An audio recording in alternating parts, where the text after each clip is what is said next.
Ассаламу алейкум, хурметли тыңдаушылар. Хош келдіңіз біздің жанлы берілішімізге. Біз har жума хамис күнлер ете біз дағы біздің берілішлеріне тек bu Ramazan ay өзінің планлары бар. Ramazan ayını осаялы bu кезік қонаққа göre, қонақны заманына göre біз етебіз біздің берілішімізді бүгін. Ең башлап, біз her zaman айтабыз біздің форматыбыздың хақынан. Біздің форматыбыз бұлай. Biz лақыр етебіз қонағыбыз білан 1 сағатның içinde менне қонақта. Ondan соң yarım сағаттың içinde ixtiyarыңыз бар өзіңіздің сұрауларыңызды бермеге. Бүгін динге байлаулы тематиканы алғанбыз. Неге өйлесе біздің Рамазан айыбыз бек сыйлы ай. Мұсаялы har kim бұлай ойлашма керек хейлі затланы bu ayda. Ең башлап мен презентацияны етемен орыс тілде. Biz лақыр етебіз орысчада, құмықчада. Біздің қонағыбыздың ixtiyarı бар. Орысчада яда құмықча жауаплар бермеге. Тек біз тілейбіз her zaman құмықча боламсағыз, құмықча сөйле қойығыз деп. Bu bizim проектimiz құмық тілini сақламау үшін яратылған, сіз көресіз. Құмық сөзлік деп те атын бергенбіз. Осаялы сізде қарағыз қастетігіз сұрауларыңызды бермеге құмықча. Башлаем бұса презентацияны. Умалатов Ильяс Исмаилович родился в 1988 году в городе Хасавюрт в семье ученого-богослова, у которого учились многие дагестанские алимы. После 3 класса начал изучать религиозные основы, также и в близлежащих селах, и, собственно говоря, в Хасавюрте. В 1998 году он поступил в медресе в городе Махачкала в 10-летнем возрасте. В 2000 году в Турции обучался Корану, сдав там экзамен на знание Священного Писания. Получил степень хафиза Корана. Этот хафиз, я напомню, это тот, кто знает наизусть Коран. Через несколько лет перебрался в город Буйнакск, где в университете имени Сайфулла Кади начал преподавать основы исламских наук. В этот же период заочно обучался в Дагестанском государственном университете по специальности экономист. Имеет там законченное образование. Также имеет степень магистра в Дагестанском гуманитарном институте. То есть наш гость не только обладает знаниями в духовной среде, но еще и в светской. Ильясу Исмаиловичу выдалась честь обучаться в знаменитом университете Аль-Асхар. Это марка качества, я так считаю, вообще в мире образования исламского. И не каждому дано туда попасть, не каждому дано закончить этот университет, в принципе, да. Но даже обучаться – это достаточно сложная история. Те, кто закончил этот университет, они рассказывают, что это достаточно непросто. Вот. Также ему удалось посетить уроки известного сирийского богослова Мухаммад Саида Рамадана Аль-Бути.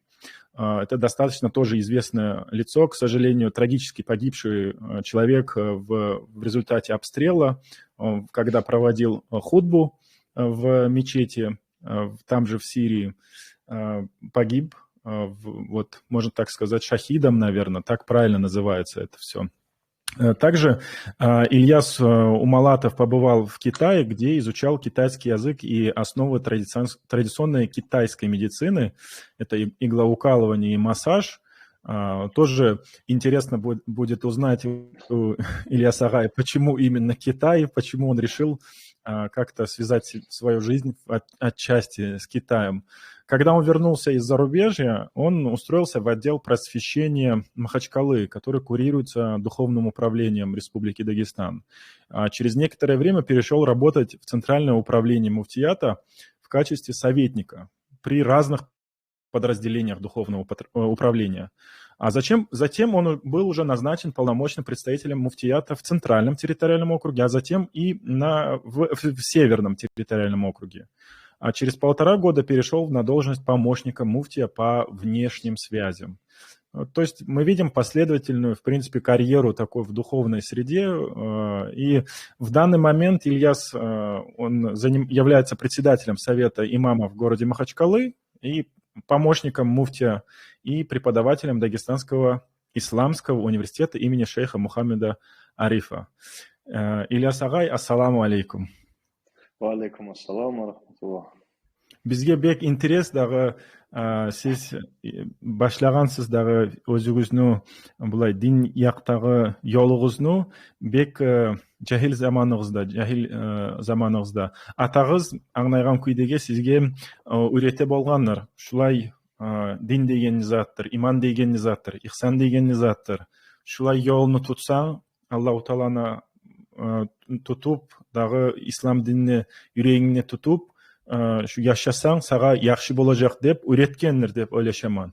Амма бізге бек интерес дағы башқа патшалықларға барып, өзіңіз ойлаштыңыз мы бармаға, яда нечік болды бұлай, Турцияға бардыңыз, Египет, Мысырға бардыңыз, Сирияға бардыңыз, Китайында бек интерес. Нечік бол қалды? Шо yolыңызны айтып оламыз дағы сіз?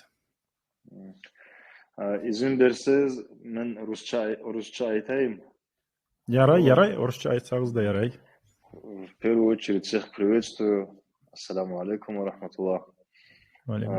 Конечно, с раннего возраста отец тоже обучал, что религия – это самое важное, и в первоначальном формировании человека, когда он начинает что-то осознавать, что-то запоминать, в первую очередь важно вложить туда знания исламские, познание Всевышнего Аллаха по максимальной возможности, потому что оставшуюся всю свою жизнь, чтобы человек все сверял с религией.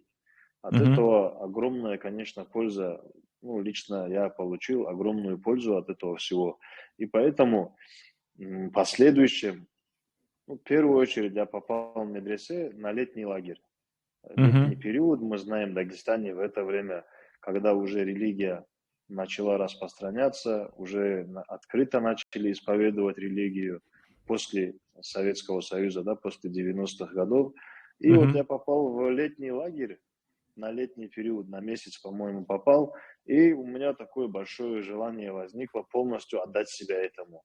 И, конечно же, это было мое личное желание и мое собственное решение пойти полностью обучаться религии, потому что за короткий летний период очень мало информации и знаний я получил, которые меня еще как говорится, маленький кусок вкусного чего-то поел, и я захотел полностью его съесть. Бұлай сіздің ақлүгізде сіз яңыз ма едіңіз? Яда инлеріңіз бар ма, ағаларыңыз бар ма, зардашларыңыз бар ма семьяда? Яңызман. Один я учился. Один отец учился, тоже он один учился. И хоть большая семья у нас, отец тоже один учился всю жизнь из семьи. И принцип семьи такой у нас. Одного из семьи обучить религии, чтобы извне другие эти тоже не были, религиозные убеждения в семью, чтобы не приносили, чтобы искренне человек из семьи обучал остальных или отвечал на все вопросы семейные. Такой принцип семейный был, поэтому одного человека обязательно семья обучала религии. Бұлай инелеріңіз, ағаларыңыз бар ма сіздің? Олар не yolunu tutқан? Олар бар, да ишлей, как у нас принято говорить, мирскими делами. Бизнесменлер ма? Бизнесменлер бар, потом чиновниклер yok, основном бизнесменлер бар. Аңлашылды. Соңына сіз нечік чықтыңыз дағы Түркия яққа? Очень сильно хотел выучить Коран наизусть, и дома это не получалось сделать. Дағыстанда жоқ меді хафиз школалар, мектеплер жоқ меді? Бар еді, трудно было, тяжело было Дагестанда. И говорили, что в Турции очень хорошая программа, где очень налажена система обучения Корана, хифса для детей. Потому что в детском возрасте не всегда можешь себя заставить делать то, что надо. Бывает, там на выходные домой поедешь или еще что-то.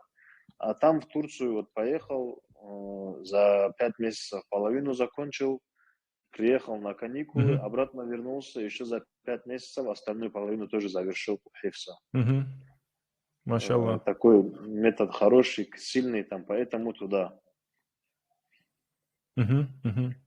Бұлай Сирияға бармаға, яда Мысырға, Египетке бармаға, өзіңізде тауып, курсларны тауып бардыңызмы? Яда сіздің Дағыстаннан ебердімі? Нечік болды? Туда тоже сам решил поехать, захотел, чтобы на уровне носителя получше, чтобы язык выучить. Тем более в книгах часто встречал то, что ученые, такие как имам Шафи, рахималлах, они ездили именно в те места, где разговаривают на арабском, чтобы освоить именно вот разговорный арабский язык, чтобы лучше понимать хадифы посланника Аллаха, саллаллаху алейхи вассалям, и речь Всевышнего Аллаха. Китайға негер бардыңыз? Чин деген ояққа барып. Вообще, башқа яқшы о? Если говорить несерьезно, то с детства слышал хадис посланника Аллаха, саллаллаху алейхи вассалям, где сказано: приобретайте знания, хоть даже если придется за ними поехать в Китай.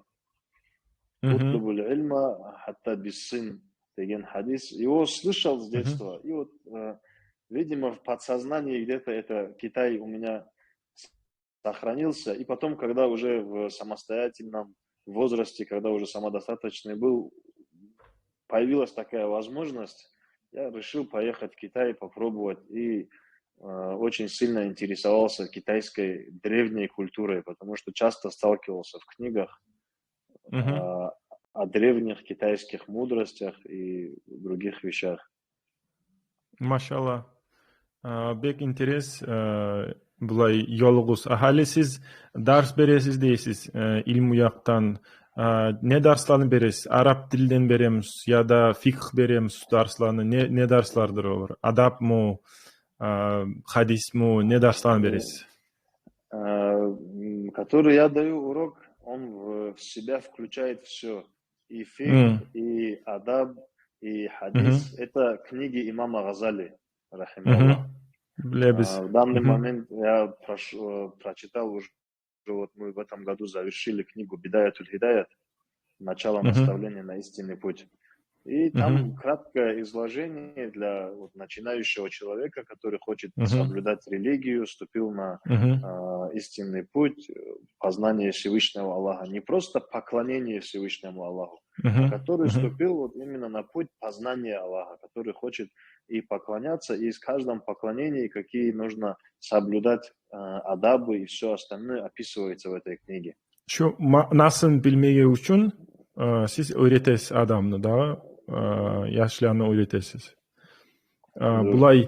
Бұлай затта бар, Ильяс ағай.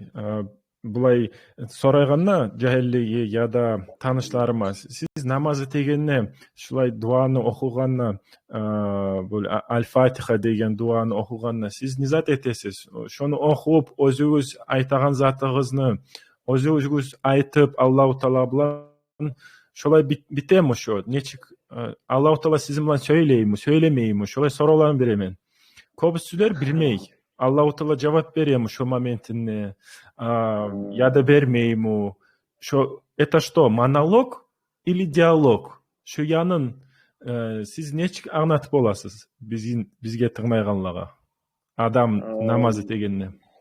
Адам намаз этегенде однозначно такое выражение есть. Салатуль му'мини ми'раджуху. Мы знаем историю Ми'раджа, пророка, саллаллаху алейхи вассалям, как он был, Всевышний его позвал на Ми'радж, и он посетил, все небеса прошел и встречался со Всевышним Аллахом. И разговаривал со Всевышним Аллахом. Без никаких завес между ними. Это единственный из людей, ангелов, всех творений, кто со Всевышним так встречался. Поэтому в намазе говорится, что намаз тоже это ми'радж му'минов, что в намазе человек говорит со Всевышним Аллахом. И однозначно, так как эти все аяты, их смысл подразумевает за собой и ответ тоже, если Всевышний своему рабу, созданию приказал эти аяты читать, обращаться к нему так, значит обязательно и следует ответ. Тек biz o cevabını eşitmeyiz. Biz eşitmeyiz, başka в другом пространстве, как говорится. Это все происходит, но на самом деле геркелейде болаган Это что хадис бар, где говорится о всех вот действиях всех, и там вот в этом хадисе говорится «Фаин лам такун тараху». Там хадис длинный, а потом описание имана, ислама, сколько столпов имана, сколько от Умара, это известный хадис, в котором мы знаем, да, ангел Джабраил в облике человека пришел к пророку, саллаллаху алейхи, когда он сидел среди асхабов и начал задавать вопросы, что такое иман, что такое ислам и что такое ихсан. И ихсан, описание ихсана было таковым, чтобы поклонялись Аллаху, так, как будто бы вы его видите. Вот даже вы его не видите, будьте уверены, что он вас видит. И вот там как бы игра слов, вот, ну, некоторые ученые по грамматике, они это используют, говорят, «Фаин лям такун тараху». Если тебя не станет, то есть если не станет твоего эго, если ты будешь поклоняться как положено Всевышнему, то ты увидишь Аллаха. То есть если ты будешь полноценно верить в то, что Аллах отвечает, если будешь полноценным, приближенным к Всевышнему, то я хочу сказать, что есть такие приближенные к Аллаху люди, которые слышат ответ Аллаха тоже. И мы в этом убеждены, верим в это. Машалла, булай зат бар, Ильяс агай. Biz ойлаштык, келе тура ахыргы 10 кече Рамазан айыны кечелери, шоланы хакынан сөйлемеге себебиз иң башлап Лайлатул Кадр деп эшиткенбиз дагы, келген хадислерден келген, Куранна да эскериле. Ама бизге аңлатмага боламысыз сиз шу Лайлатул Кадр, гумукча Кадыр кече деп айталар гумуклар. Деген зат недир? Не пайда бар бу кечеден? Негер бусурмаллар абрулап ибере шу кечени? Хадислер, мен айттым, Куранна да эскериледир. Шу Лайлатул Кадр деген не заттыр? Шолай сураулар дагы. Биринчи, нам обязательно знать, что Лайлатул Кадр – это ночь могущества, предопределения, как мы на русском его видим, то, что толкователи Корана говорят. И самое главное и первое, то, что мы должны знать об этой ночи, что об этой ночи сам Всевышний Аллах говорит в Коране и ниспослал целую суру об этой ночи. И в другом аяте, где Всевышний Аллах, возвеличивая месяц Рамадан, говорит, именно возвеличивает месяц Рамадан тем, что в нем был ниспослан Коран. Говоря, бисмиллахи рахмани рахим, шахру Рамадан аллади унзиля фихи Коран, иля ахирил ая, что это месяц Рамадан, в котором был ниспослан Коран. А в суре Кадр Аллах говорит, бисмиллахи рахмани рахим, инна анзальнаху фи лайлатил Кадр. Поистине мы ниспослали его в ночь Лайлатул Кадр. Говорится в этом аяте, в этой суре. И вот поэтому как бы самый почтенный месяц из 12 месяцев в году, это же месяц Рамадан. А месяц Рамадан, он возвеличен именно этой ночью Лайлатул Кадр. Поэтому самое главное, то, что нам нужно знать, что это самая великая ночь в году. Это огромная милость Аллаха, и она лучше, в этой же суре говорится, что она лучше, чем 1000 месяцев. 1000 месяцев, мы знаем, это 83 года и 3 месяца. Ну, столько редко кто живет, даже если живет, из этих 83 года, кто прожил человек, лет 15 проживает, получается, в таком возрасте, в котором он еще и полноценно не может служить Всевышнему Аллаху. Абдуллай зат бар, сиз айттыгыз, хали эскердигиз. Kur'an kitap gelgen, düşürülgen Kadir Gecede dep. Tek biz bilebizçe Allahu Teala bizim Peygamberibizga sallallahu aleyhi ve sellem türlü günlerde şulay türlü neçe yıllar bilan şulay düşüre bolgan türlü oylany malaikten tabalak dağı nechik dağı bulay adam sorap bolaçı dağı. Yani neger aytasız bir geceden düşürülgen dep Kur'an kitap. Kop geceler bilan gelgençi dağı o dep şolay sorau lagichna gele dağı oyga. Şogar nechik cevap berip olasız? Alimler ayta şu ayetin manası воистину мы не спаслали его, Коран, ночь предопределения деген аят бар, инна анзальнаху фи лейлатил кадр. İki manası var ayta alimler. Первый мана то, что это начало ниспослания Корана, то есть первый раз, первые аяты, которые пришли к пророку, саллаллаху алейхи вассалям, известная история в пещере Хира, да, когда был пророк, саллаллаху алейхи вассалям, ангел Джабраил, алейхиссалам, пришел с аятами «Бисмиллахи рахмани рахим, икра». Оху. «Бисми раббика аллази халак». Дур, оху, деген, что аятла, вот эти аяты, первый раз, когда пришел ангел Джабраил с первыми аятами, это была эта ночь. Это было в ночь Лайлатуль Кадр. Это одна версия ученых, ну, мы обе версии поддерживаем. А вторая версия, что из хранимой скрижали Коран был ниспослан вот в нижнюю часть небес, откуда потом в течение 23 лет в разных обстоятельствах ангел Джабраил, алейхиссалам, уже частично ниспосылал, приходил с Кораном пророку, саллаллаху алейхи вассалям. Şu iki manası var şu ayetin, как говорится, толкований. Один то, что было начало в эту ночь, а другой то, что из хранимой скрижали весь Коран был ниспослан, а потом частично уже ангел Джабраил, алейхиссалам, в течение 23 лет в разных обстоятельствах приходил с аятами к пророку, алейхиссалату вассалам. Булай Лайлатуль Кадр деп ат негер тагылган шу кечеге Кадыр деп шу сөзнү мағынасын аңлатып боламсыз? Негер берилген эди?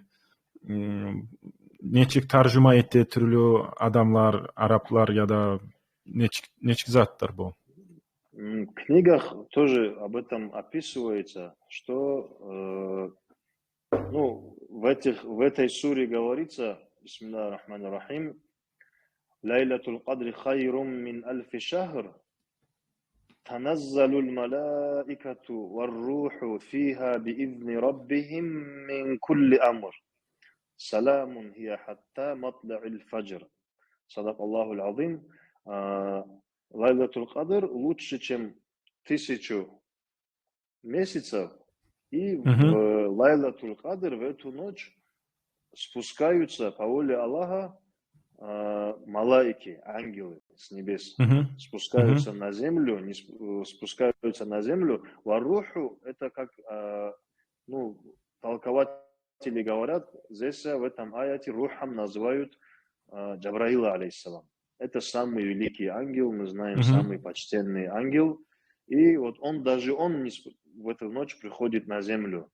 И ученые толкуют, что если столько ангелов и ангел Джабраил, они приходят на землю, и в эту ночь, значит,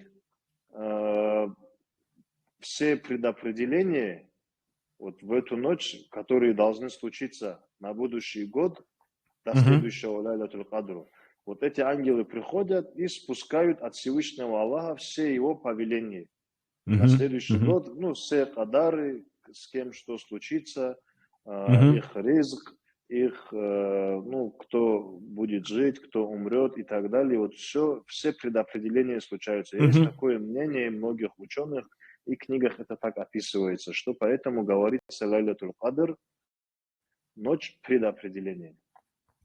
Бек тамаша зат дагы сиз айттыгыз, шонна 1000 айдан қолай шо bir gecede etegen ibadatlar deb. Bu sizge aytқан едім, bu эфирдің алдына, берилиштің алдына орта проектні хақынан, онна bu jahillar, қазақ jahillar bular ойлашып, шо Лайлатул Қадыр бар деп, bular өзлер айтады, ескере. O nechik arı uzattır dey o Laylatul Kadir. Bir 1000 aydan kolaydır. Şo günne etse, şo geçede etse ibadatlar dey. 1000 keren etken neyimik ya da 1000 ay etken neyimik bola dey. Ondan sonra dey barsan Makka'ga şo zaman dey. Barıp onna ibadat etsen bir meclitlerde Makka'nın gırıyına. Onna da barça savabı, onna artırtаған 1000 keren ya da 100.000 keren artırtıp bolasan. Nechik dey rahmusun bergen Allahu Teala, şonna barıp birisine umnojit etsen milyardlaga çıgı kala dey savabı. Şu zamanına barmağa ben de dey planlarını kurganman şolay bir yaş ayta olay. Barmağa siyeme men şolay şo arta 10 geçe Saudiyaga, Makka'ga barıp şonna etmege namazlarını va o dey dağda cemaat bilan etsem dey namazını 27 kerenge de o da arta dey. Barısına artırıp alsan dey. Çok güçlü savabı bola dey. Что это мирская математика не может перечислить все вознаграждения, которые получит человек, если это все так посчитать. Onda dağda bilebiz ki onu.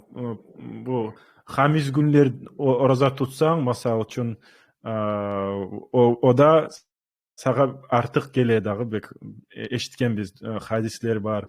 O sayalı bek interes dep oylaşıma bek tamaşa zat dağı bu matematika. Şu Kadir geçe dep ayta dağı adamlar tek insan nechik tapmağa gerek bu geçeni. Nechik adam bolmağa bola şu gele tura bugünnür dep şu Kadir geçe.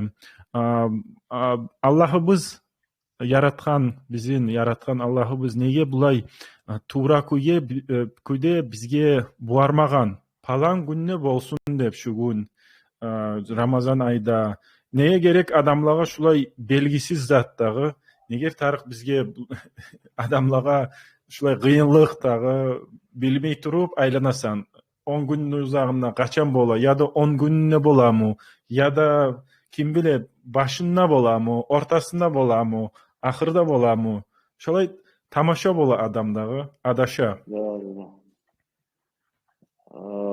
Şulay aytayım, şu hadis var, Убайда бин Сабит рассказывает, пророк, саллаллаху алейхи вассалам, когда шел из дому, чтобы рассказать людям, какую ночь именно это Лайлатул Кадр бывает, он встретил по дороге двух мусульман, которые, асхабы, радиаллаху анхум, которые спорили между собой по поводу этой ночи.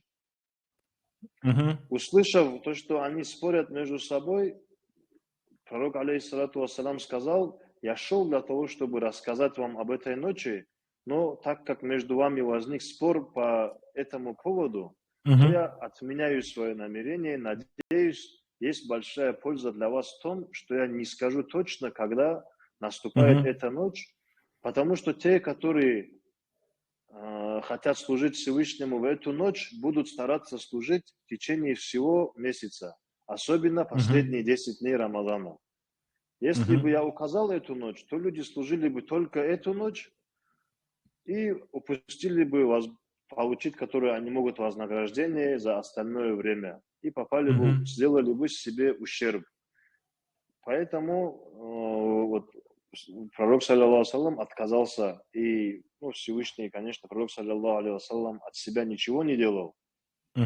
Поэтому было такое решение, чтобы люди весь месяц, а особенно последних 10 ночах, искали эту ночь и все эти ночи оживляли. Для этого такой мудрость того, что мы не знаем, какую ночь именно это приходится. В других хадисе, который передан в Бухари, говорится, что пророк, саллаллаху алейхи вассалам, сказал: ищите ночь Кадр в нечетных ночах последних 10 дней месяца Рамадан. Поэтому принято каждую нечетную ночь Ну, в общем, все последние 10 дней месяца Рамадан, это же немного в году, Мгм. 365 дней, из них 10 дней, это же очень маленькое количество. Эти дни Мгм. хотя бы посвятить Всевышнему Аллаху, и если это такая возможность, чтобы за весь год искупить все свои грехи, и как за 83 года служения засчитывается, можно же постараться. Каст этмей тарык дагы мен ошам күйдеге. Каст этмесе кыйынлы бола инсанга дагы. Бу ойлашып караганна Аллаху Таала интерес күйдеге бу математиканы курган дагы. Яман затны этемсең бир керен жавап бересен. Жакшы Evet. затны этемсең 10 керен арта дагы. Şu namazını etегенне gününe 5 керен, şoda 50 керен намаз эткенне эмик санала. Bir yaxşı zatını etsen yaşamına 10 kerenge Более того, Яман затны etkende 4 saat var adamın. Чтобы tavbu etmeye. 4 var. saat O içinde da var. tavbu etmese yazılmaydı o Yaman'da. Şolay zaten yazılgan kitaplarda. Правой стороны ангел говорит кому, который записывает грехи, его уговаривает подождать 4 часа, чтобы он не записывал этот грех, может быть, он покается. O da gertileyde interes zat. O terenden gelgençi dağı bu insan adam paygamarыбыз алейхиссалам o yaratılganna ogar айтқанчы dağı нечикте поклонитесь, преклонитесь деп барда yaratılgan şu жанлага, малайиклеге, джинлеге айтылганчы. Oda lap güçlü cin iblis ayta ya neçik mem eteyim bu okten bolup neçik eteyim bu zattan topraktan etilingen mu Topraktan etilgen. topurgan etilingen zattan men neger bular zat demen ney bulay yerge urmaga tarıkman başımны dep men yalından etilgenmen men bulay güçlümen dep aylanaçı okten bolup soňra şu onu cehennemge atmaga süýediçi Allahu Teala. Tek o aytay, "Goý men görsetermen saga. Şu insan degen zat yaman" dep. O görsetermen. Men her zaman şunu içinde, kanlı içinde aylanajakmyn diýi. Kanlı içinde aylanajakmyn. Allahu Teala ogar neçik jogap berdi dagı. Men seni gyrygynda Men de benim yaratanlarını прощать буду до судного дня. Да. Сколько бы они ни согрешили. И более того, вот эта причина, вот эту историю, из этой истории вытекает, ученые так пишут, что вот даже человек, который поклоняется Аллаху, много поклоняется, шайтан же тоже, они сравнивают, что много поклонялся, был сильным, знающим, Аллах его сотворил, и он был поклоняющимся, служащим Всевышнему. И когда слабому, сотворенному из земли, ну, как говорится, из грязи, сказал Аллах поклониться, он не захотел поклониться, это как гордость принял Всевышний Аллах. Точно так же говорится, что чем раб, который поклоняется и гордится, Аллах больше любит того раба, который грешит и кается. Вот из этой истории как бы ученые такую этот... Ma'naсын. Да. Bek arı ma'nası bar. Şo anlatmaga süýgenim. Şolay malaiklerinde salı 5 mi 6 mı esimde yok. Siz tüz aytыгыз. Neçe malaik bar? O da ayta men ganny içine aylanajakman dep canlı adamny içinde, insanny içinde. Allahu Teala ayta men şu tamurdan yuwuk bolajakman, yaromna evena dep yuwuk bolajakman meni zat bu adamga dep ayta. Sen nizat etseňne men dagda bek yuwuk bolajakman. O siz aytganlay bir malaik ayta başgasyna yazmay goý. Tawba et goýarmyken dep şolany yaratgan da. Neçede şolay aburlay dagı adamlany Allahu Teala şolay or darajaga salyp. Bu Peygamberimiz sallallahu aleyhi ve sellem özü Айта болганмы Кадыр кечени башка бир хадислер бармы, я да эскере болганмы, көп эскере болганмы бу кечени хакынан, я да бир затта жокму улай айтылган? Шалай хадислер да бар. Айша, радиаллаху анха, мать правоверных, рассказывала, что пророк, саллаллаху алейхи вассалам, последние 10 дней Рамазана сворачивал свою постель, клал ее в угол комнаты и служил Всевышнему ночи напролет в мечети. Мгм. И после смерти пророка, саллаллаху алейхи вассалам, его жены тоже делали так же. И Аиша, радиаллаху анха, также сказала, что пророк, саллаллаху алейхи вассалам, последние ночи Рамазана не спал Мгм. сам и поднимал всех близких для богослужения в эти ночи, и он был особенно усердным в эти ночи в служении Всевышнему Аллаху. Что вот эти мисал сайлы, мы знаем, что пророк, саллаллаху алейхи вассалам, эти ночи оживлял поклонениями. В другом хадисе тоже Аиша, радиаллаху анха, мать правоверных, жена пророка, саллаллаху алейхи вассалам, спросила: «Я Расуль Аллах, скажи, если я узнаю эту Мгм. ночь, что мне делать, что мне говорить, что просить у Аллаха?» И пророк, саллаллаху алейхи вассалам, научил ее следующему дуа, в котором говорится: «Аллахумма иннака афувун тухиббуль афва фа'афу анни». О Аллах, поистине ты прощающий, щедрый, Мгм. любишь прощать, так прости же меня. Это дуа Мгм. тоже научил пророк, саллаллаху алейхи вассалям, вот нашу мать Аишу, свою Мгм. супругу, чтобы вот так она попросила у Аллаха в эту ночь. Очень множество хадисов тоже есть об этой ночи, где рассказывается.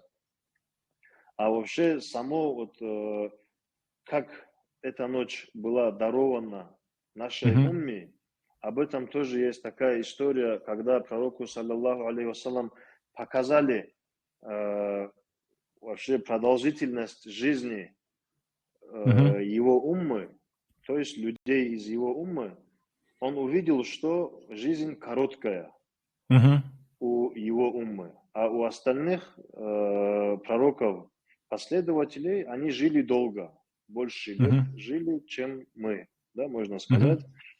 И пророк, саллаллаху алейхи вассалам, естественно, расстроился, что его умма не сможет долго жить и, соответственно, Мгм. долго поклоняться Всевышнему Аллаху.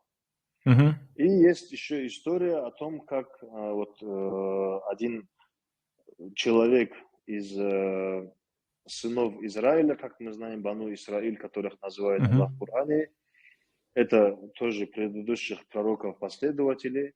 И один из таких людей, который 1000 месяцев подряд, он ночами поклонялся Всевышнему Аллаху, то есть в намазах проводил ночи, а Мгм. днем все эти 1000 месяцев он воевал на пути Аллаха, Мгм. проводил в джихаде, чтобы Мгм. возвеличить религию Аллаха. И Мгм. услышав эту историю, сподвижники, Мгм. ну, засомневались, что они смогут сделать подобное. Конечно, они вот, расстроились из-за этого, и после Мгм. этого вот, был ниспослан эта сура, в которой говорится, что Аллах дарует умме Мухаммада, алейхиссалату вассалям, такую ночь в году, вот, служение в которой приравнивается вот, поклонению этого человека из Бану Исраиля, Израилевых. Вот как бы такая история тоже есть об этой ночи. В книгах ее суют и приводит в тафсире, в толковании Мгм. к этой суре.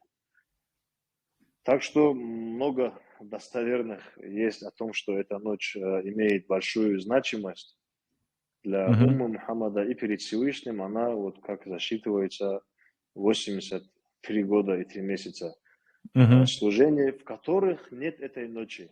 Потому что, ну, человек может так логически сказать, 83 года в них же тоже в каждом году есть месяц Рамадан и ночь Мгм. Лялятуль Мгм. Кадр. Мгм. Поэтому ученые, когда пишут об этом в книгах, более такие ученые, они Мгм. отмечают 83 3 года, в которых нет Лайлатуль Кадр. Anlaşıldı. Бұлай bu geceni alamatları bardır деп ойлашамын. Bu бусурман адамлар бола мекен көрүп bu geceni аламатларын?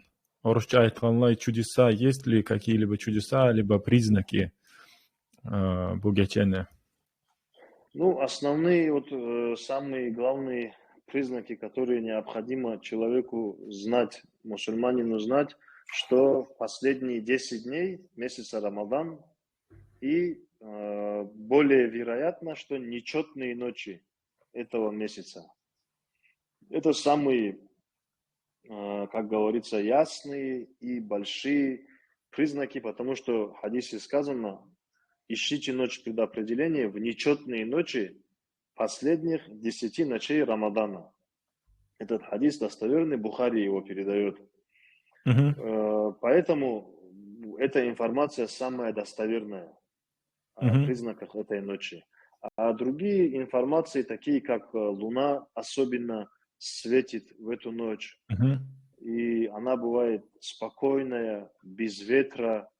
Ну, есть ученые, которые сказал, я эту ночь застал, и я свидетель того, что пошел дождь в эту ночь.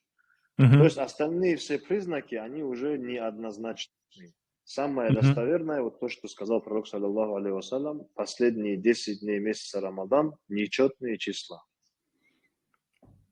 Anlaşıldı. Бұлай izlemeye tarih түгіл, онша аламатларын, табиатны аламатларын izlemeye tarih түгіл. Ama Allahu Teala'nın rahmusunu izlemeye gerek bu geceleri. 10 gecenin içinde ibadatlarda etip alamağa tarih. Şunu anlatasız bizge. Да. Что так особенно эту ночь Всевышний Аллах хотел, чтобы мы 10 дней уделили Ему, а не только одну ночь. Поэтому так и такую мудрость заложил в скрытости этой ночи. Olay bilsa, бұлай сорау, siz айтқан сөзлеге göre, бусурман адам bu Kadir Gece ne etmeye gerek? İşetip okulağan dualar var mı? Siz biz bir duanı eskerdigiz. Ama ya da Kur'an'ın gesekleri var mı şu geçege bağışlanagan ve okuma tıyışlı ve şu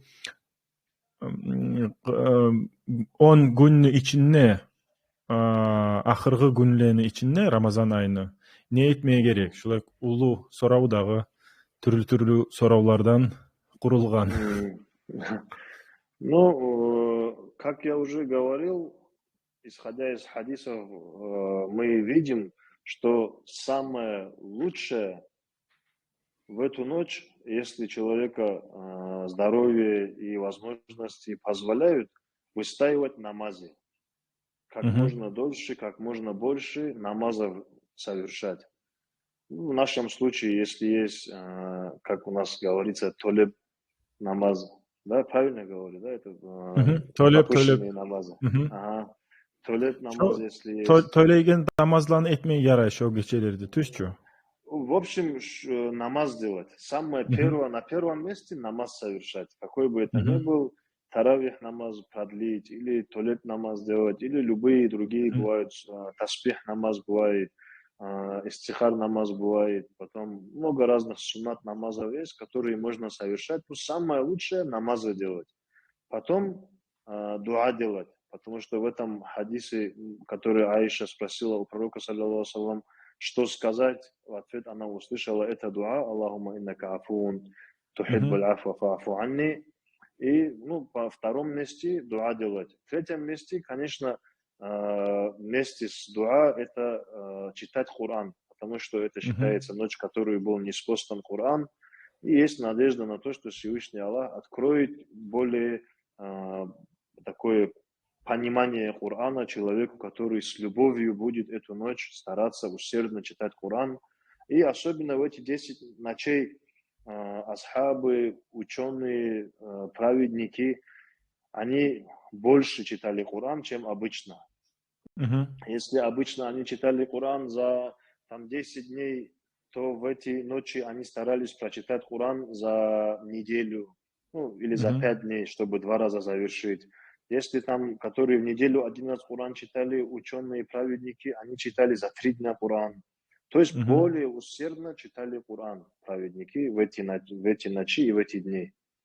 Ну, естественно, если и то затрудняется делать, то поминать Всевышнего Аллаха, так как в хадисах достоверных говорится, рекомендуется, чтобы язык всегда был, вот, как говорится, смоченный слюной, который поминает Всевышнего Аллаха.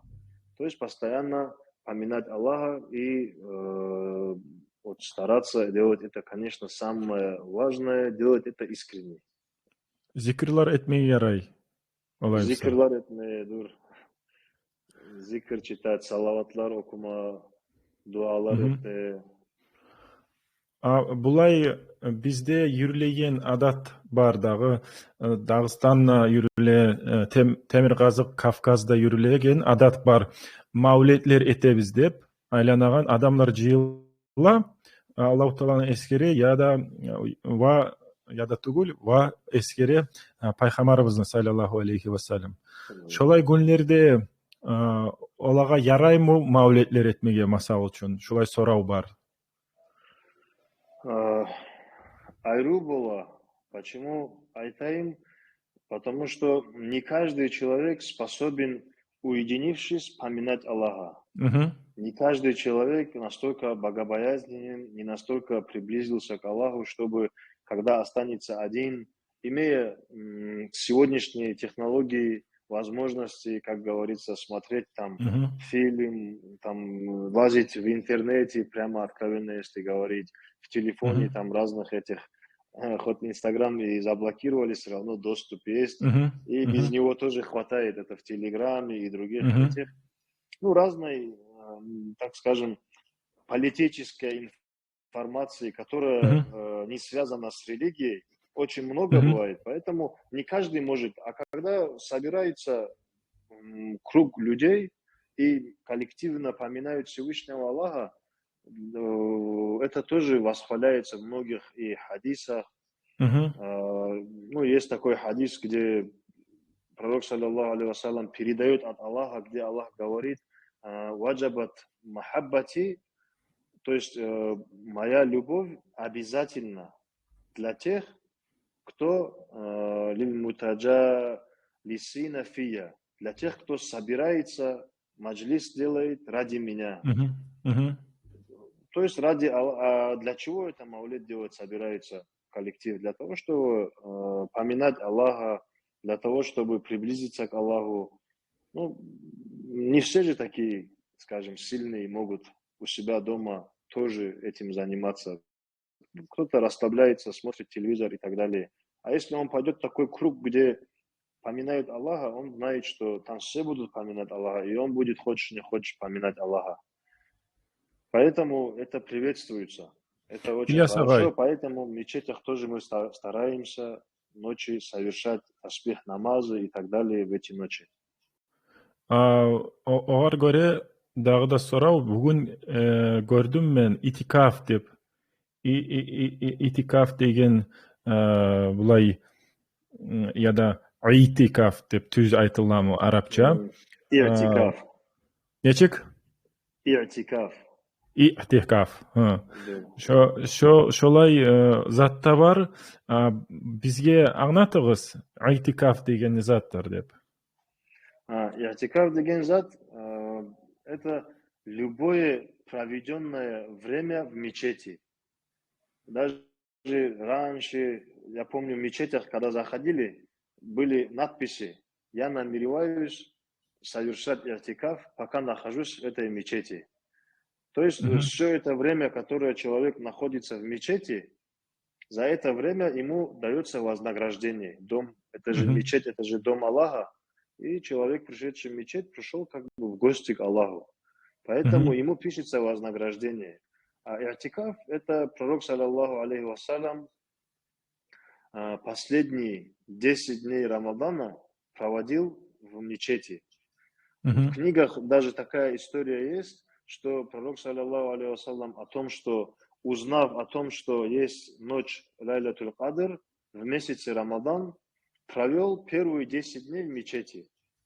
Мгм. И ему было откровение, что если ты хотел застать эту ночь в мечети, то Мгм.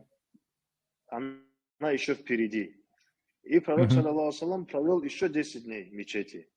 Мгм. Тогда тоже ему откровение пришло, что если ты хотел застать эту ночь, они еще впереди.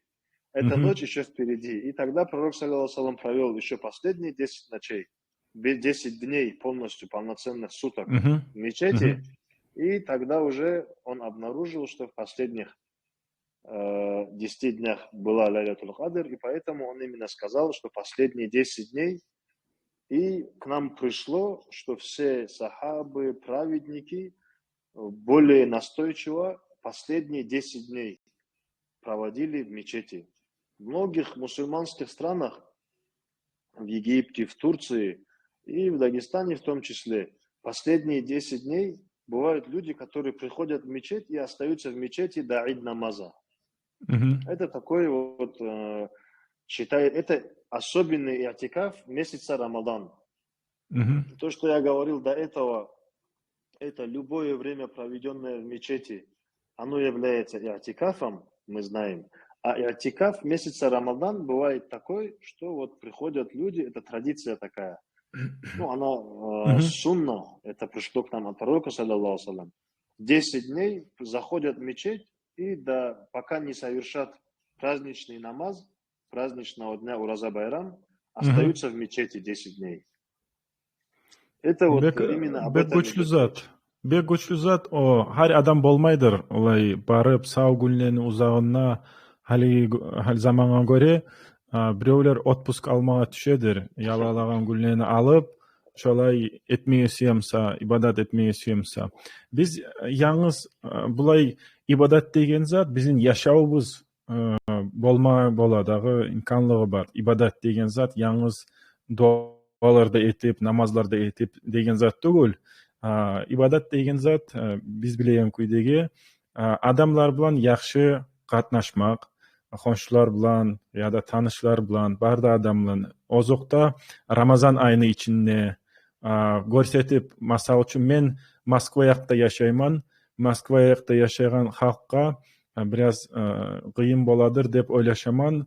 Неге төгілесе құрдашларың, yoldaşlarың жоқ олай сенің қырығына, күнні ұзағына сені емік ораза тұтаған масал үшін айтайым.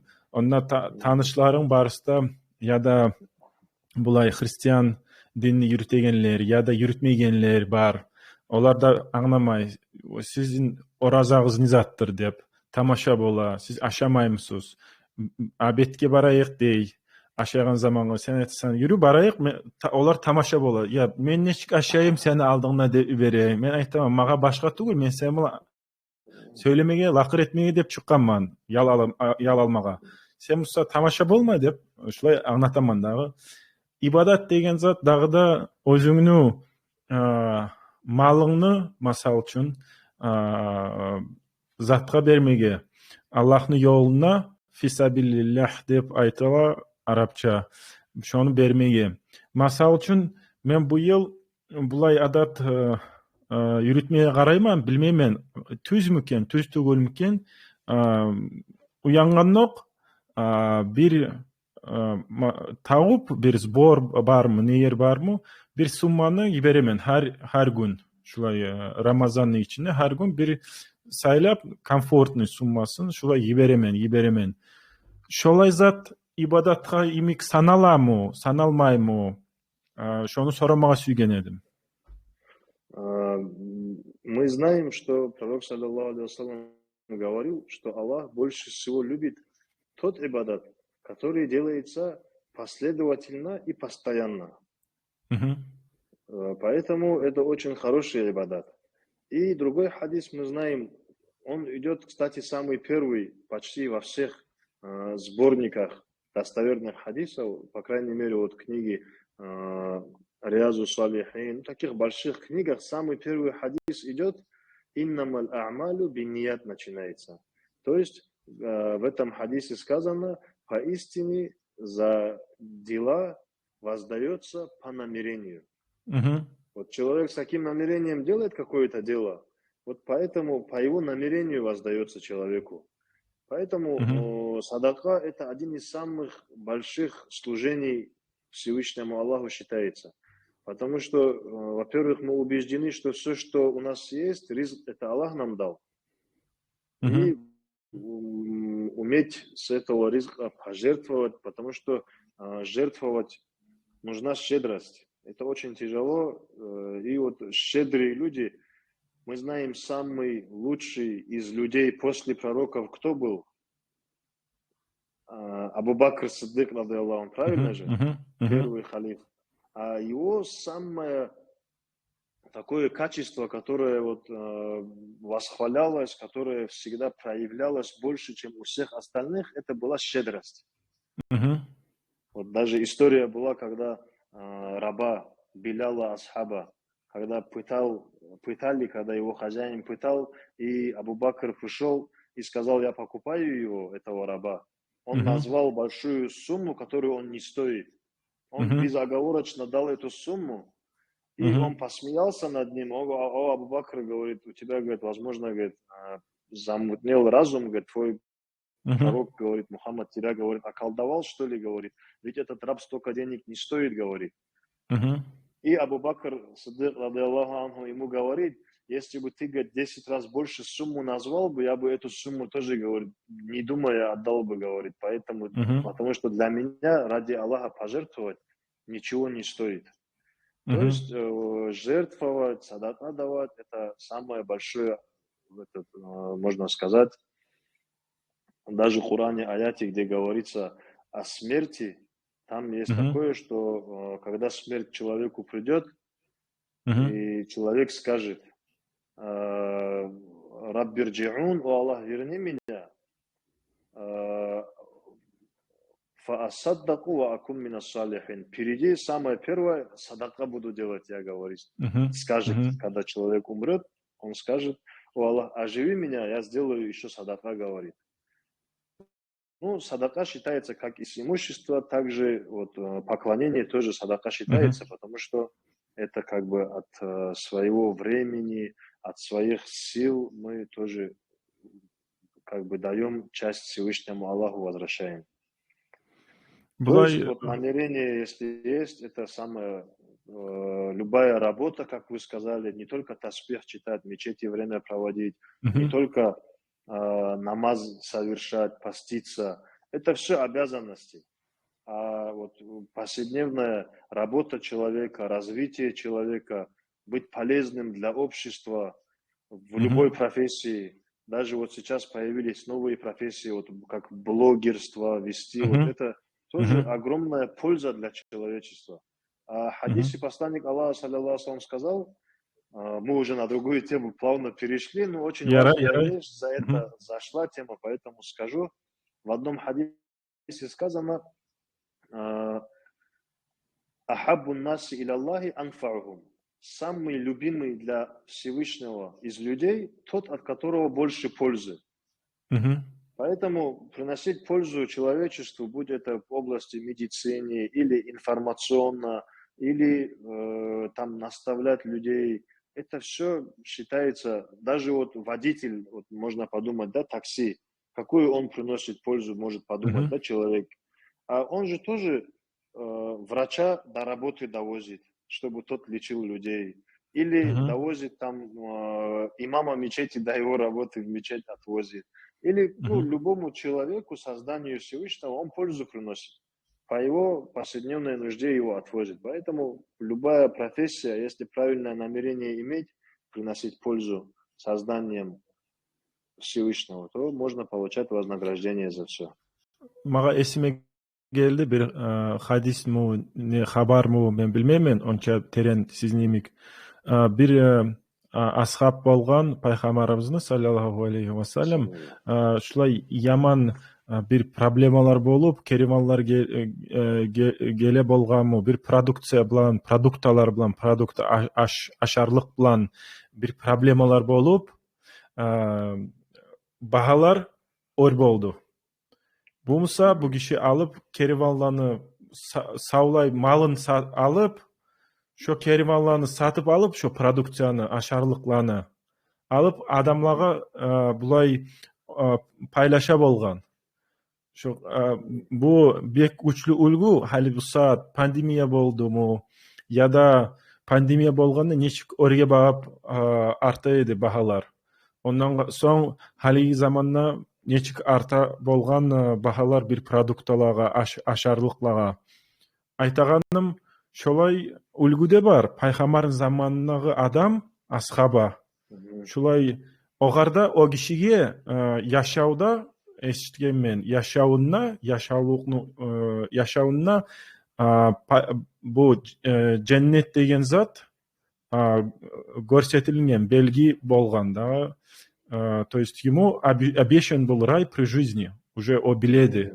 А ода негер этилинген, негер түгүлесе бизге үлгү болсун деп, шулай адам малын харждайган Аллахтын жолуна, халкка нечикте керек болганына, шулай харжлаган дагы акчасына, барды затына, байлыгына, бек бай адамда болган деп эчиткем мен. Şolay halka faydalı bolayım деп, пайдасын көрсөтейим деп. Шолай история бар про Усмана, радиаллаху ан, третьего халифа. Когда его караван из Шама, тогда в те времена караваны ходили, как сейчас эти поезда там ходят, да, товарами разные бывают, там с нефтью и так далее. Вот по тем временам самый один из богатых был Усман, радиаллаху анху, он был третьим халифом. И вот его караван, когда из Сирии, из Шама вернулся, много товара было, много драгоценностей было, можно сказать. И когда к нему приходили, предлагали выкупить у него товар. И предлагали ему сумму, говорили, я столько дам. Он говорил, нет, мне больше дают. Потом они говорили, мы удваиваем, мы тоже больше даем. Он говорил, нет, мне еще больше дают. И ему говорили, мы еще, он говорит, нет, вы не способны столько дать, сколько мне дают. Они, а кто, говорит, тебе столько дает? Он говорит, Аллах, говорит, мне больше дает. Я, говорит, это на пути Аллаха пожертвую, а Аллах мне обещает 10 раз больше, говорит. Аллах, говорит, самый богатый, он, говорит, больше всех мне даст, поэтому, говорит, ваши предложения не в силе, и он так решает весь свой караван на пути Аллаха раздать. Hali biz barakallah barda siz bergensiz cevaplarını men soragan sorawlarga bizin ekinci bölükке göçebiz hali dagı bizin berilişini ihtiyar bermeye söymen bizge tığnayganlığa sorawlарын bermege mında bar M Ali degen ulan o bermege sügenedi bir sorawun bolasız dağı bermege. Ассаламу алейкум. Азамат, ассаламу алейкум, Ильяс. Валейкум ассалам. Очень рад, что успел на этот эфир попасть. Вот, iki soru var meniki. Bir по теме, bir тоже по религии, но другой. Как şu zakatul fitr беречи адам var. Дагестаннан ничек береді biz. Папам мотивирует хар адамова, каждому члену семьи, да, над каждым читал дуа и потом шли в мечеть, там зерном отдавали. А на Москва, как бы вот смотрю попроще, да, можно как бы bir намерение берется за твою семью и делаешь перечисление, как бы, фонд, да, например, там Аляудинова фонд Шамиля, да, который там, 100% уверены, что они по назначению идут. Ничек было на самом деле правильно, да, вот делать это вот перечисление, или надо ходить в мечеть, отдавать. И второй момент, штрафные, да, вот за пропущенные года, там по причине болезни, в разу то, что не держал, какое намерение надо говорить, чтобы эти штрафы отдать, да, и в каком количестве, если, как это сказать, если, например, армия, да, был мен bir gün tutup да, яттым больница, короче, уже bir ay gitti, получается. Как бы, если процентный рост в разу на этот штраф еще. Вот. Shu sara ko'p savol bo'lsa. Баракаллах, суал очень. На самом деле, вот сейчас очень актуальный вопрос, это который в данное время нужный, в нужном месте, так скажем. Первый вопрос, как я понял, это закатуль фитр, да? Да, да. Как его выплачивать, и можно ли его выплачивать перечислением. Ну, в нашем мазхабе, имама Шафи мазхабе, его обязательно давать именно вот этими тем, что человек может поесть и наесться и именно той пищей, которая вот в этой местности принята есть. Ну, в Москве в основном все ханафи, в основном и вообще сама Москва, все мечети, муфти Москвы, они все по ханафи мазхабу, поэтому мусульманам тоже удобно делать по ханафи мазхабу. Ну, можно делать по ханафи мазхабу, даже более, так скажем, предпочитать ханафи мазхаб в таких вопросах, потому что это удобство создает. И, ну, я не знаю, каждый год же в соответствии с продуктами бывает, стоимость продуктов какая. От этого зависит закатуль фитр, да. Закатуль фитр это как, ну, мера закатуль фитра равна, как я знаю, 4 килограмма. И там уже зависит от того, по какому продукту ты хочешь выплатить. Там пшеница, рис, финик. Ну, это было почему? Потому что каждый себе выбирает. Если он состоятельный, богатый человек, он берет там по финикам выплачивать, потому что финики более дороже. Кто-то, кто сам тоже не особо состоятельный, он берет по пшенице и выплачивает. Там основная цель же какая? Чтобы накормить, ну, насытить одного голодного. И разная же бывает вот эта мера, которой он может насытиться. Или разные бывают, например, только хлеб же никто не кушает. Поэтому в данный момент, в данной ситуации, вот наше время в Москве, деньгами самое удобное, потому что он этими деньгами может приобрести себе любую пищу, которой он насытится. Поэтому по мазхабу Абу Ханифе вот приветствуется дать в наше время деньгами. Как вы сказали, перечислить. Bu bergan so'rovga da qo'shayim. Ixtiyori bormi Moskvada yashagan odamga yibermaga, masal uchun Dag'istonga shuni chiqarmaga shu закатуль фитрni yibermaga бар. Есть такое, можно. Но в Москве тоже есть какие вот, ну, которые 100%, которые это вот, как вы сказали, разные фонды есть. Вот я сейчас не помню, брат какой-то фонд назвал. Потом Закят. Я знаю, есть там, Закят. Вот, я знаю, есть там фонд Инсан наш дагестанский, там функционирует тоже в Москве. Вот, а у них тоже есть реквизиты, все, страница, где они тоже вот и они тоже вот предоставляют возможность по мазхабу Абу Ханифе выплачивать. Bir dag'i sizga qo'shayim. Tuba degan приложениеda da bor, onda da bor turli fondlarda. Shularga inanamsangiz, bilamsangiz, shunda da yaraydir deb o'ylashaman. Siz ko'rgansizdir. Приложениесida bor, insonni, fondni insonni Bulay iPhone'a ya da Android'ga приложениесida bor. Onda da yaraydir yibermeye. Turli kuyda etmeyen. Esime gele то, что вот наше время же сейчас прозрачное время. Технологии позволяют проверить любую вещь. И никакому фонду, я думаю, не будет не то, что выгодно. Зачем им обманывать? Если они обманут, то больше им доверять не будут. Поэтому такие крупные фонды, как вот вы сказали, Туба, Закат, которые я слышал, да? Потом вот Инсан, потом Чистое сердце, я не знаю, они закатом занимаются или нет. Ну вот, которые я знаю, крупные фонды, ну им как не доверять? Это их же легко проверить можно. И они сами себя подставят, если что-то совершат неблаго такое, обманут, если. Onda da Alloh taolani oldida javob bera ular, tuzchu. Allohning oldida javob Тем berasizsan. более Аллахның алдында Senchi жауап etgansan бере. o'zingni borchingni. Мы же хадис сказали, где по намерениям оцениваются дела. Поэтому, если чистым намерением давать, то Аллах Бурса примет и воздаст. Abu Yashbergen ikkinchi so'rov edi fidya sadaqani haqidan. Shunda shu ro'za tutmay bo'lmay shtraf yemik shulay nechik uni bermay tariq, nechik chiqarmay tariq. Если говорить о мужчине, вот, если он не смог держать уразу, он должен его возместить.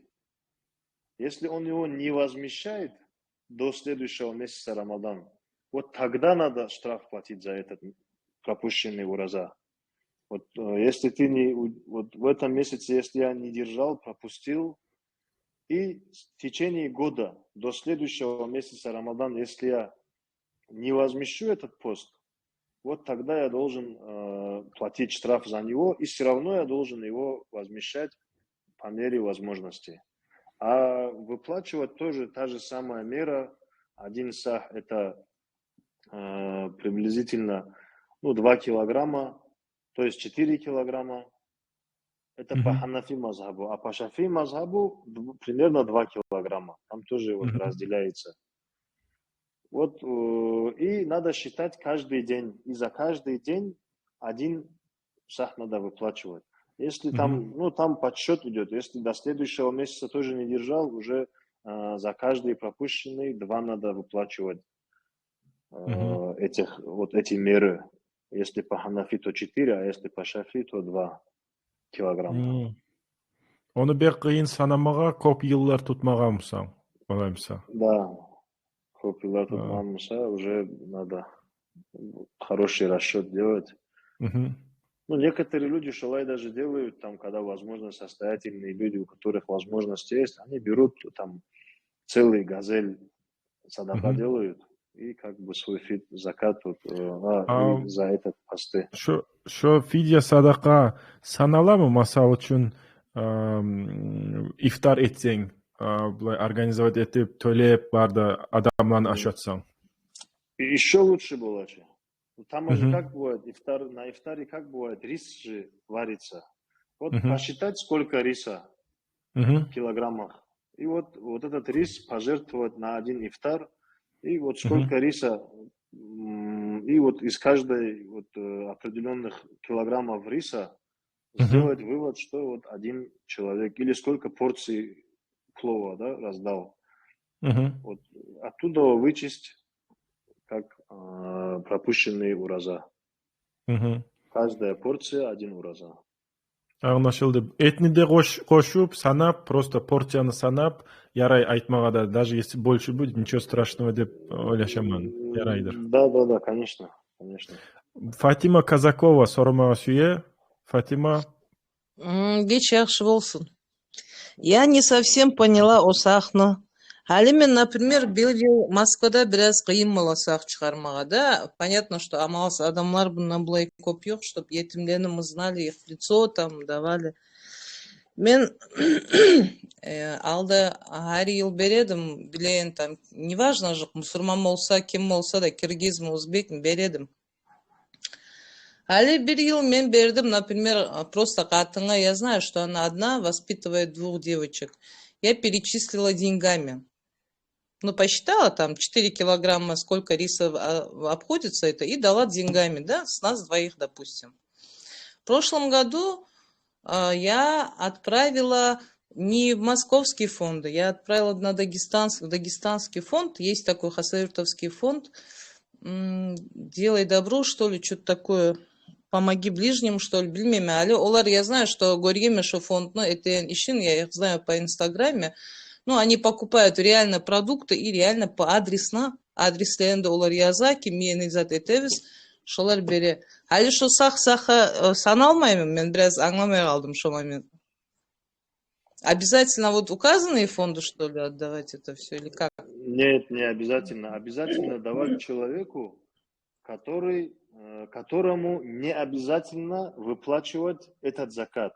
То есть человеку, который, можно сказать, бедный человек. любому бедному человеку, сироте, как это же мы из аята же берем.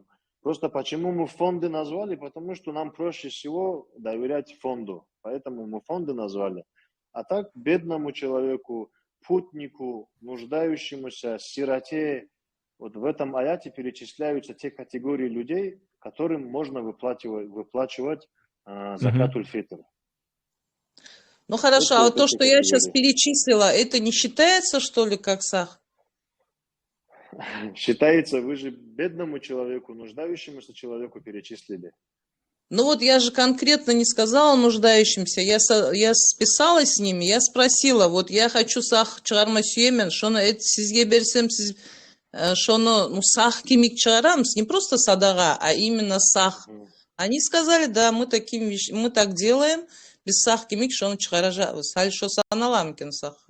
Вот в этих категориях, где перечисляются в Коране, вот, там есть и категория тех, которые занимаются бедными.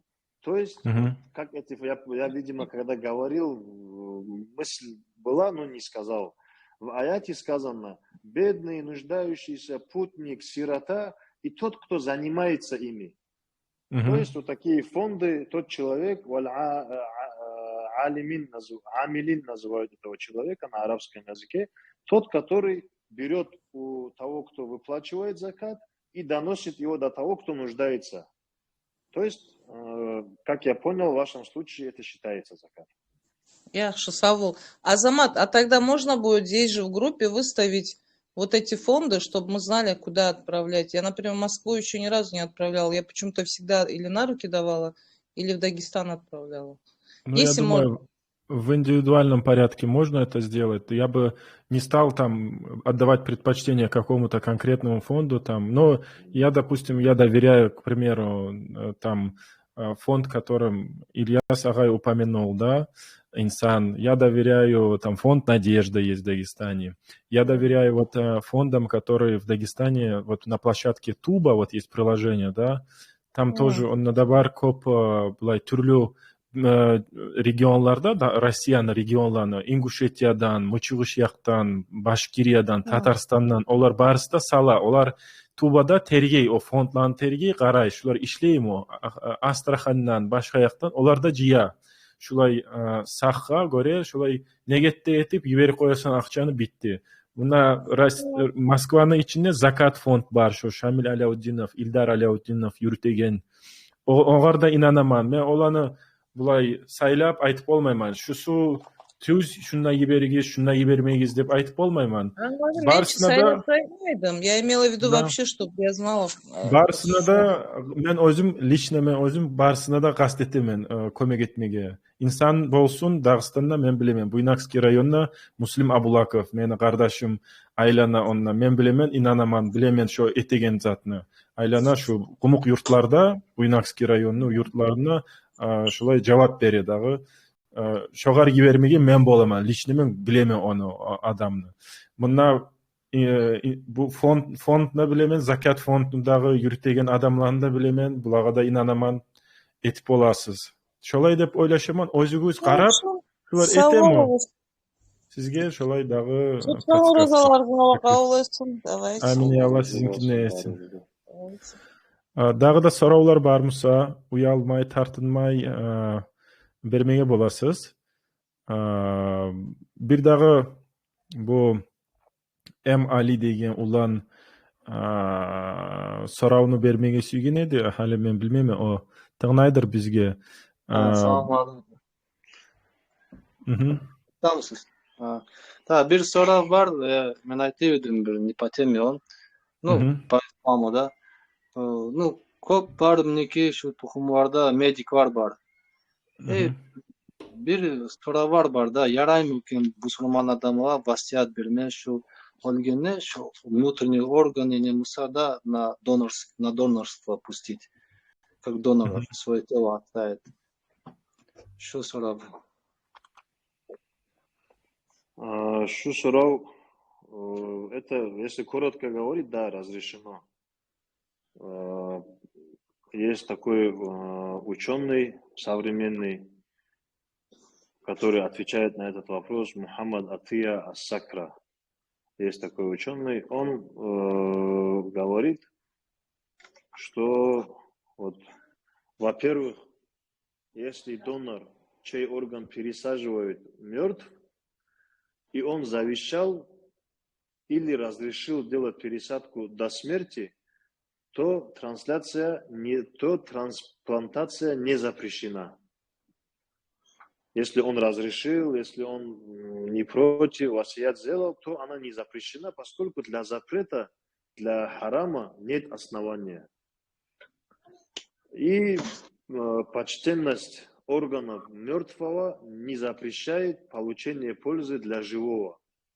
То есть, чтобы живой получил пользу от мертвого, это не запрещено. И предпочтение всегда отдается более важного над тем, что важно просто. Нам необходимо вот живому, в первую очередь, помочь живому, это на первом месте.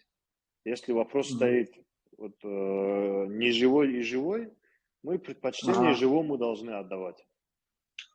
Потому что еще есть сохранить жизнь, возможность и так далее. Поэтому ислам рассматривает в первую очередь живого человека.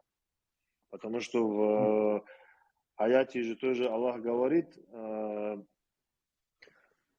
«Ман каталя нафсан бигайри нафсин ау фасадин фил арды факааннама каталя наса джамиа, ва ман ахьяха факааннама ахья наса джамиа».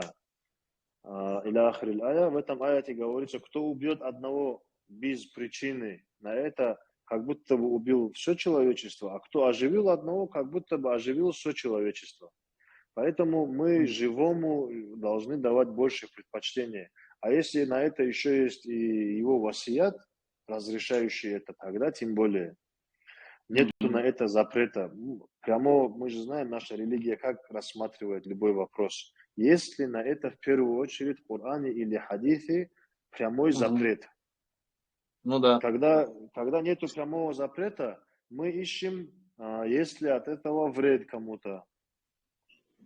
И так далее. Да? Вот, если нету от этого ни вреда, ни запрета прямого, то если он до смерти завещал, тем более, даже если он до смерти не завещал, я более того скажу, тоже это из той же фетвы этого же алима, родные, если согласны на изъятие этих органов, то вот опекуны, родные, их разрешение тоже рассматривается, они тоже имеют право ради спасения кого-то человека или здоровья человека, они тоже имеют право распорядиться его органами. А что васият, что мусульман адам, он ничек рассматривается, это же, да, ну, как садака будет рассматриваться, если он свои органы завещал, или просто как хорошее намерение? Если он намерение такое имеет, и если зависит от того, конечно, насколько этот орган будет полезным тоже тому человеку. Если он ему жизнь спасет, ну, согласно хадисам, то это будет приравниваться все его поклонения.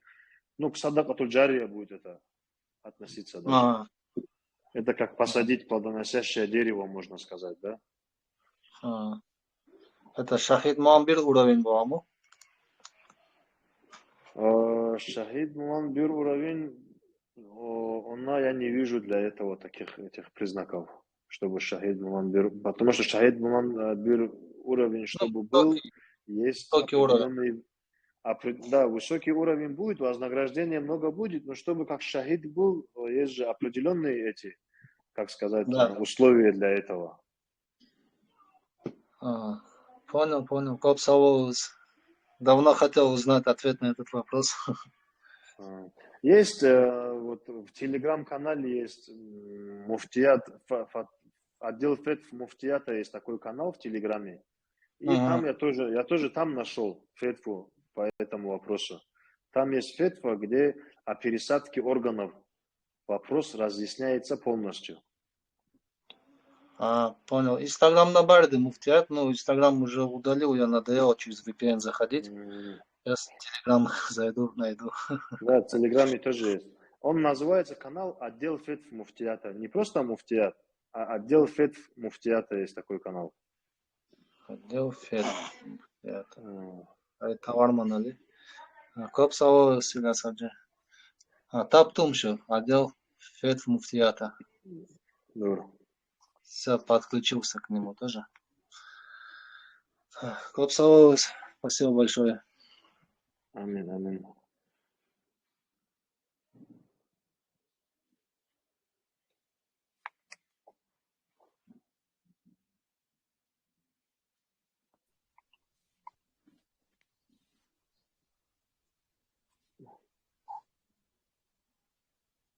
Атыңызды айтыңыз, ва сұрауын да беріңіз, просто простой. Assalomu alaykum, qardoshlar. Atim Ixvan meni. Iki so'rovim vardı. Как достичь смирения в намазе? Birinchisi. Ikincisi, и о чем думать в намазе, чтобы вот смиренность была. Ikincisi, sağ olsun, Allah razı olsun. Амин, амин. Sağ olun.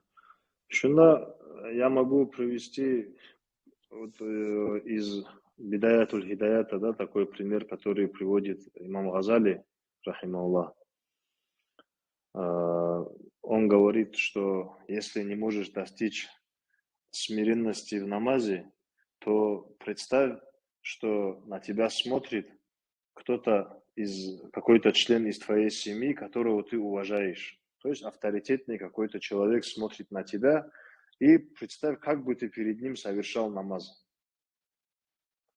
Подумай, задумайся над этим, соберись и представь, насколько это создание Всевышнего всего лишь, да, этот авторитетный человек из твоей семьи, а насколько вот он достоин того, чтобы ты перед ним был смиренен, перед ним ты был собранный, и насколько достойнее, чем он, твой Творец, Создатель всего сущего, Всевышний Аллах, чтобы ты перед ним был смиренным. То есть вот для человека всегда же ближе то, что рядом, и поэтому это человек, который рядом, который вот авторитетный человек для себя, вот дядя, отец, дедушка, кто есть, вот его представить, а потом, когда ты уже соберешься, как будто бы ты перед ними совершаешь намаз, вот тогда уже задумайся над тем, насколько достоин он, чтобы ты перед ним был смиренен, и насколько более достоин Творец, Создатель Всевышний Аллах, чтобы ты перед ним был смиренным в намазе. И вот такими мыслями, как бы имам Газали рекомендует, говорит, что легко собраться и стать смиреннее перед Всевышним. Конечно, все постигается тем, что длительными размышлениями об Аллахе, размышлениями о Создателе и поминая своего Создателя, делая зикр, делая таспих и, конечно, изучая своего Творца, религию и вообще сущность своего Всевышнего Аллаха. Недавно слышал такой пример, как у одного ученого спросили, если два человека в лодке будут плыть, один верующий, другой неверный, и лодка испортится, да, они станут тонуть, кто из них спасется? Верующий или неверный? И ученый на этот вопрос ответил, говорит, тот, который умеет плавать, говорит, спасется. Поэтому в любом случае познание, они всегда помогают и в намазе, и в смиренности, и в познании своего Творца. Во всем самая большая помощь – это знание. Даже Аллах в Коране тоже говорит, Бисмиллахи рахмани рахим, «Куль халь ястави алладина я'ламуна валладина ла я'ламун». Садак Аллаху аль-Азим. Аллах говорит, скажи, о пророк, разве сравнятся те, которые не знают, и те, которые знают? То есть знающий человек, он превосходит, и ему бывает свои знания больше позволяют достигать и смиренности, и, конечно, больше побуждать себя к служению Аллаху, тоже знания помогают. Машалла, bu Арю бек терен сұрауны берді, Ихван. Баракалла сізге. Бұл мен ойлашам күйдегі, мен өзім практикаға көре айтаман, дағы білмемен, түзмі түгілмі. Мен ойлашам күйдегі, күнне бір яда екі сахифа оқысағыз Құранны, таржумасын яда өзіні бұлай араб тілде yazılған версиясы, бұл мұсхафны оқысағыз, сізге шо пайда деп болacak. Şu her gün etilеген zat, практика деген zat, o bek güçlü kuyduğu komik ete деп ойлашаман, ya da bir masal için alsağız bir okuyup bir her gün bir makala okuyman masal için İslam dinini hakkından, ya da alaman şu Payxamarны тарихын аламан, şonu okuyman, adabını okuyman ya da başka zatını okuyman, her gün bir dersini okuyman, ya bir zatını okuyman ya da bilemen, bir videonu qarayman. Şoda komik etedir dep oylaşıma. Hali bugünkü bu zatlarını alsak, texnologiyalarını alsak, bugün biz online'da bilimni almağa bolabız. Türlü proyektler бар дағы, мен ойлашам күде тапмаға боласыз деп ойлашамын. Халі біз бұлай ақырыншы тілеу сізге, Ильяс ағай, заманға көре біздің регламентіміз бітті. Бұл сұрауларны біз халі уже беріп болмайбыз. Amma сізге төлеу бұлай нечік затларны айтып боласыз бізге, нечік ойланы беріп боласыз бұсырман үмметке, ғұмы халқығызға, шу Рамазан айға, ya da бұлай алғанна нечік йораулар беріп оласыз, айтып оласыз халыққа. Шоны бұлан біттіре жақпыз, Аллах бұйырса. В первую очередь хотелось бы напомнить самому себе, всем нам, что вот началась последняя декада месяца Рамадан, то есть последние 10 дней месяца Рамадан. И как вот прошли эти 2 первые декады, 20 дней месяца Рамадан, больше половины этого месяца, также и наша жизнь тоже, к сожалению, скоротечно прошла. И многое, что можно было бы сделать из богослужения, но уже не сделано. И уже не восполнить это. Но вот впереди есть еще немного времени. И, как мы обсуждали, есть самое ценное время, самая ценная ночь, в которую мы можем получить вознаграждение за, огромное вознаграждение, как за 83 года, как мы до этого уже говорили, которое может стать этим спасением для нас вот, за все пропущенное, упущенное. И вот хотелось бы попросить, чтобы вот мы вспомнили, задумались, сделали паузу и вот глубоко подумали над тем, что мы упустили, чтобы вот мотивировать себя, не упустить вот эти последние 10 дней, чтобы мотивироваться и чтобы вот эти 10 дней мы постарались максимально стараться служить Всевышнему Аллаху, максимально старались поклоняться. И в это очень нелегкое время для всех мусульман, для всего человечества, чтобы мы просили за всех, делали дуа, вспоминали всех, начиная от своих родителей, своих детей, семья. Аллах любит, когда мы каждую свою нужду обращаем к Нему. Когда мы просим у Аллаха не обобщенно, конечно, обобщенно тоже просить можно, но когда мы обращаемся именно вот с определенной своей нуждой, вот у меня вот это болит, о Аллах, помоги мне терпеть это, не дай, чтобы это стало причиной, чтобы уменьшились мои служения тебе из-за этого, или у меня вот такая проблема, у меня вот такой долг, чтобы мы не боялись, у меня вот ребенок, хотелось бы его благополучно устроить, выдать замуж или женить. Вот эти все вещи, чтобы мы каждую деталь не стеснялись, Аллаху обращали.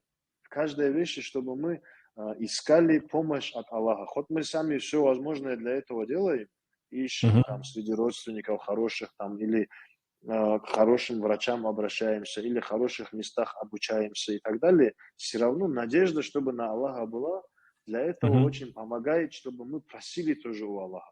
Мгм. Конечно же, не забыть о тех людях, которые сейчас страдают, которых сейчас угнетают, где бы это ни было, в разных уголках земли, чтобы Аллах им тоже помог. О них тоже размышлять, благодарить Аллаха за то, что нам дал возможность, за то, что нас уберег от этого, и просить у Аллаха, чтобы их тоже Аллах, так же, как и нас, хорошо устроил, чтобы им тоже дал терпение, и, конечно, чтобы, наконец, эти угнетения тоже закончились. Но, как мы знаем, на все воля Аллаха, и поэтому просить у Всевышнего, чтобы Он им облегчил их испытания. И нас не испытывал теми испытаниями, которые мы не выдержим, которые нас из колеи, из религии выведут, чтобы Аллах нас не испытал такими испытаниями. В общем, хочу сделать напоминание, чтобы мы Мгм. последние 10 дней особенно усердно задумывались над всем, что нам необходимо, что нужно, и чтобы просили об этом у Аллаха, и, конечно, не забывали о своих соседях, братьях, сестрах, о всем человечестве, так скажу. Баракалла бек терен сөзлер. Мен ойлошам күйдеги халиги заманна озукта түрлүү яклардан эшитебиз. Булай яман хабарлар келе дагы бу араб яктан, бу башка дүйнөнүн якларынан эшитебиз. Зулмучулар адамларга яманлыкны эте. Шо саялы Аллаху Тааладан тилемеге керек. Şo zulmu tayсын деп, пайгамбар etken dualar Allahu Taala kabul etsin деп, va busırman ümmetni günahların Allahu Taala geçip tüz yolga baktırsın деп. Şolay menne oylaşaman, şonna menne şolay goşayım sizin sözlege. Allah razı bolsun, barakallah barda halkka көп sağ olunuz. Yolgarбыз дагы жума, хамис күн, иншаллах. Иншаллах. Если можно, напоследок одно обращение было у меня. Айтыгыз. Скажем, приглашение. Аллах говорится, я тоже скоро поеду в аэропорт, вылетаю в Москву, и всех хочу пригласить.